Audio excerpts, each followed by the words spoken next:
Ani bonjour. Mazanap can gay go na be indigenous cause. Can it be good shabiga is watching donjaba, noje and dodam.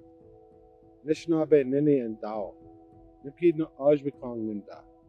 My name is Isaac Murdoch. I'm from Serpent River First Nation. I'm Ojibwe and I currently live at Nimpi Ajbikong. And I'm going to talk a little bit about education, about land-based education and why that's so important, and specifically about Indigenous education on the land, because that's something that's missing out of mainstream society. And so when you look at the history of humanity as a whole, you'll see the impacts of how the globalization of Western education has separated people from the land. And there's been, of course, a huge consequence to that. And, like all over Asia, all over Australia, all over the world, South America, this formal type of education has kind of deadlocked people into a consumeristic society. It keeps them, we're not the hunting, gathering, growing type people that we once were as human beings. We're all connected to this global market. And, it's all dependent on resource extraction, fossil fuels. And so that's why Indigenous education all over the world is important. People all over the world have incredible in-depth knowledge about the land, especially the older people.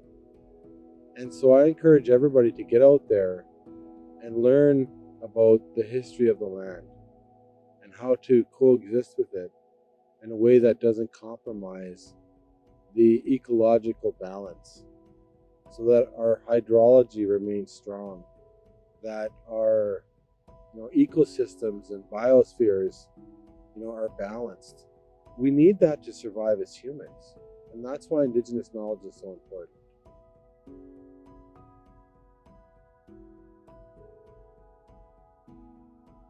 So right behind me is something that we're making called fish pemmican. And we're drying walleye, pike, and also tiny little rock bass. And we're going to dry those so hard, almost like wood. All the moisture is going to be dried out of them. And we're going to pound that into almost like a powder. And then we're going to add maple sugar to it. We're going to add dried berries to it. And it's going to last a long time. This stuff will last for years and years and years. And that's what we're making this fish pemmican.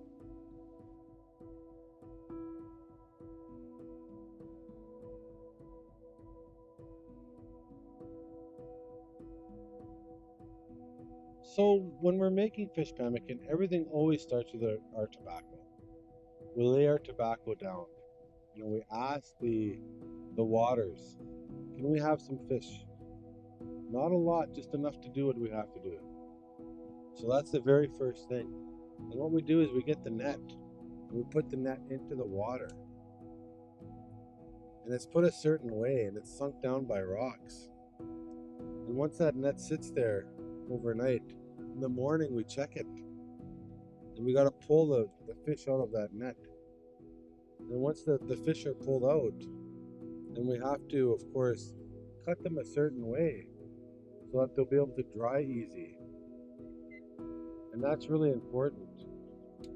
And we dry them so that they'll hang on the sticks like this, so that they won't fall off. So there's a certain way that you cut them. And once you're done cutting them, then you have to dry them off so that they're not all slimy and wet. Because you're trying to dry them, you don't want to have slimy, wet fish. And so you dry them off. What you do is you tamp them down.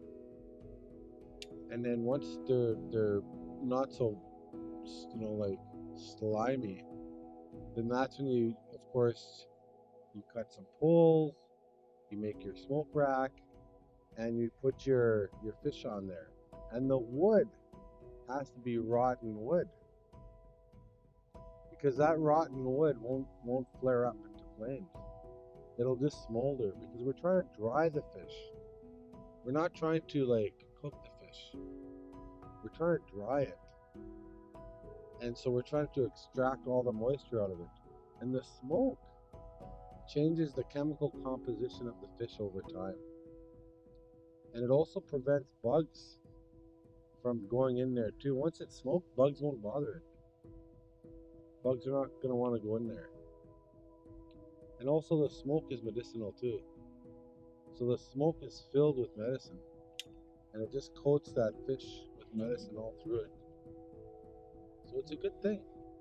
And then of course, once it's done, we're going to pound it up until it's like fluffy powder.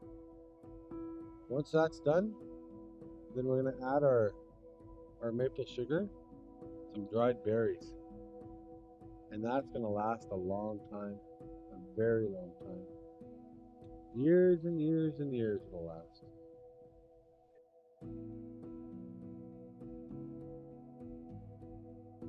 The thing about fish pemmican is that the fish are stargazers. The fish actually, they look at the sky at night and they're able to tell the future because they look through that hole in the sky. That's called Akinoomaage. And when they look in that hole, they can see things that we can't. And they can tell the future. But not just that, but they can tell about knowledges and about things that we don't really know here. And so when we dry that fish, when we smoke it, we use a special wood called zade. And that tree is also connected to the stars. And so it's almost like the fish has the knowledge of the stars. The wood that we're using to burn, to smoke the fish has the knowledge of the stars. But not only that, but the structure itself has knowledge of the stars. So when you look at the smoker behind me, it looks like a teepee, but you have this on the bottom and you have this on top. And this part on top here represents the star world.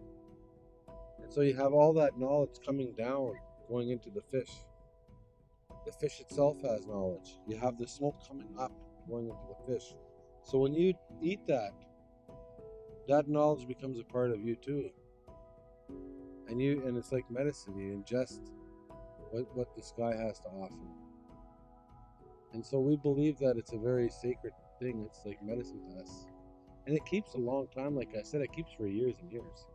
It's actually really incredible.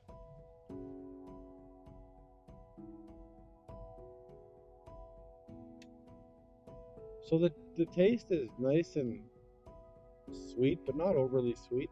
Smoky, but not overly smoky. Dry, but not too dry. You know, it's hard to say. It's the perfect taste. It's the perfect texture. It's the perfect thing.